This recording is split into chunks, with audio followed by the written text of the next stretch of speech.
पवित्रीकरणम्। ॐ अपवित्रः पवित्रो वा सर्वावस्थाम् गतोऽपि वा यः स्मरेत् पुण्डरीकाक्षम् स बाह्याभ्यन्तरः शुचिः। आचमनम्। ॐ अमृतोपस्तरणमसि स्वाहा।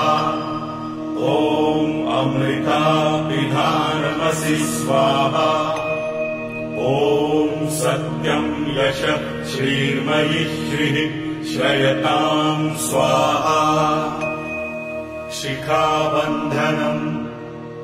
ॐ चिद्रूपिणी महामाये दिव्यतेजः समन्विते विश्वदेवी शिखा मध्ये तेजो वृद्धिम् कुरुस्व मे।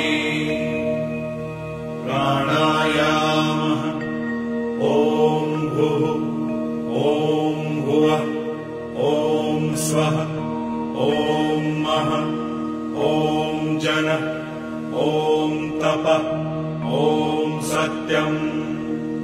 ॐ भूर्भुवस्वः तत्सवितुर्वरेण्यम् भर्गो देवस्य।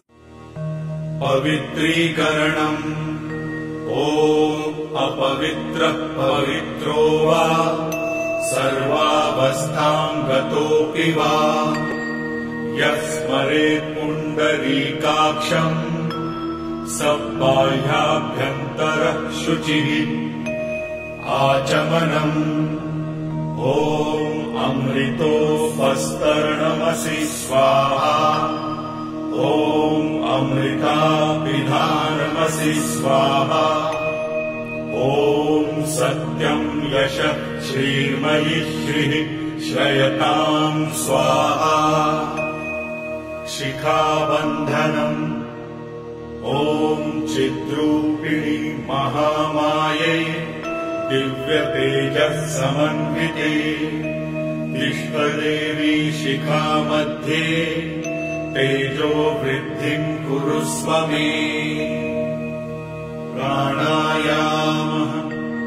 ॐ भुः ॐ भुवः ॐ स्वः ॐ महः ॐ जनः ॐ तपः ॐ सत्यम्। ॐ भूर्भुवस्वः तत्सवितुर्वरेण्यम् भर्गो देवस्य। पवित्रीकरणम्। ॐ अपवित्रः पवित्रो वा सर्वावस्थाम् गतोऽपि वा यः स्मरेत् पुण्डरीकाक्षम् स बाह्याभ्यन्तरः शुचिः। आचमनम्।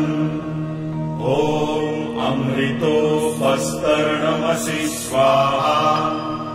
ॐ अमृताभिधानमसि स्वाहा। ॐ सत्यं यशः श्रीर्मयि श्रीः श्रयताम् स्वाहा। शिखाबन्धनम्। ॐ चिद्रूपिणी महामाये दिव्यतेजः समन्विते विश्वदेवी शिखा मध्ये तेजो वृद्धिम् कुरुस्व मे।